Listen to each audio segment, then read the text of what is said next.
Hello and welcome to marketing91.com. In this video, we are going to cover the topic on retailing. Let's start with the introduction. According to William J. Stanton, retailing includes all activities related to the sale of goods and services to the ultimate final consumer for personal and non-business use. The sale of goods directly to the end user consumer in small quantities is called retail.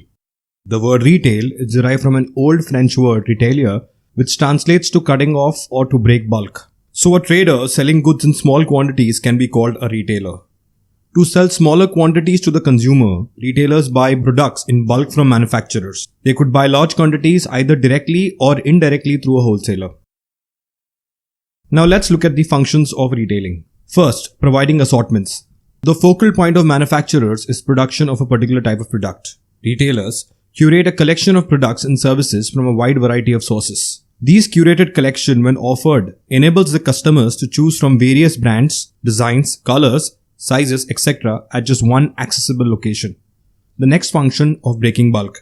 It is cost effective to package and ship products in bulk quantities as it reduces transportation cost. Hence, manufacturers prefer large quantities over small ones. Retailers, on the other hand, buy massive quantities and then offer the customer the desired amount of product. This practice is called breaking bulk. The approach of breaking bulk is beneficial to both customers and manufacturers. The next function, holding inventory. Bulk quantities are broken down to user-friendly sizes to make smaller quantities accessible to consumers. This results in big inventories. One of the main functions of retailer is to keep a tab on the inventory.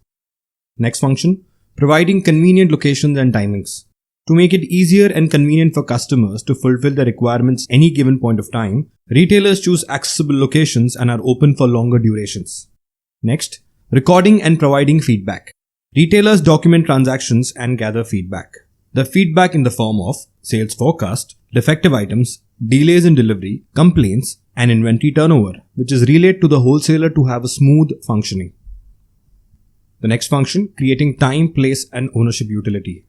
Time utility ensures a product is available when the customer wants it by providing favorable store timings or an online store.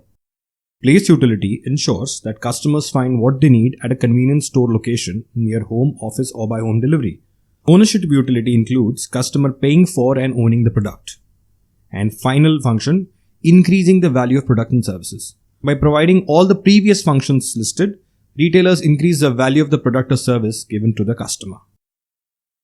Types of retailers. Retailing is classified into store and non-store. The more common type of retailing is store-based, where the retailer operates from a physical store. Example, Walmart, Metro, Carrefour. The format of non-store retailing, though known, is an emerging format in most of the countries. Here, the retailer does not operate from the store. Example, Amazon.com, JD.com, etc. Next up is the statistics of the largest retail market in the world. The US retail market has been the largest for almost a century, and it was expected for China to claim this mantle from the US, but the year 2020 was too early to see a transition point. However, the trend lines have changed due to the global pandemic, and that in turn has had varying impacts on different markets. It has been predicted that the US economy and its rate of consumption are expected to suffer more negatively than China's, and China will produce roughly $5 trillion in retail sales in 2020 compared to $4.8 trillion in the US. Now let's look at some examples of top retailers. Number 1, Walmart, based from US.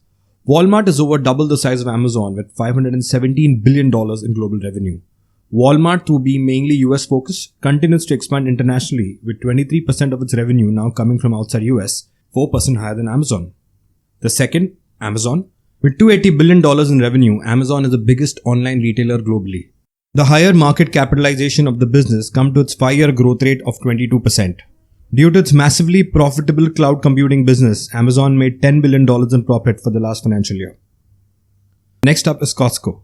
Costco proved that the big store model can definitely initiate high volume. This value big box retail generated $144 billion in sales from just 788 locations.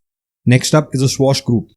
The Swatch Group from Germany is the highest non-US contender on the list. 63% of the revenue coming from outside of Germany, it saw a revenue total of $130 billion. Next up is Kroger. Kroger managed an exceptional feat of generating $124 billion in revenue from just 3,000 stores only in the US. Next up is Walgreens Boots Alliance. With 13% of sales coming from international businesses, this largest pharmacy company in the world generated $114 billion in revenue. Next up is Home Depot. Home Depot is the only improvement company in the top 10. It did a sales of almost $108 billion. Next up is Aldi from Germany. An excellent review of how popular German chain has become across Europe. 70% of its sales now occur outside of Germany. An estimated sale of $109 billion is generated in roughly 12,000 stores.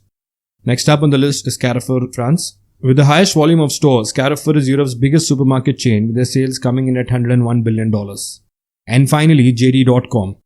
Despite Alibaba being a more famous competitor in Western countries, JD.com is twice its size, raking in about $94 billion in sales. So that's it, folks. This brings an end to the topic on retailing. These are some of the sources and links referred to for the content in the video. If you've liked the video, do subscribe to our channel. If you want to view these videos in an organized manner, you can visit freecourses.net, where all our videos are arranged in the form of courses. Thank you and see you in the next video.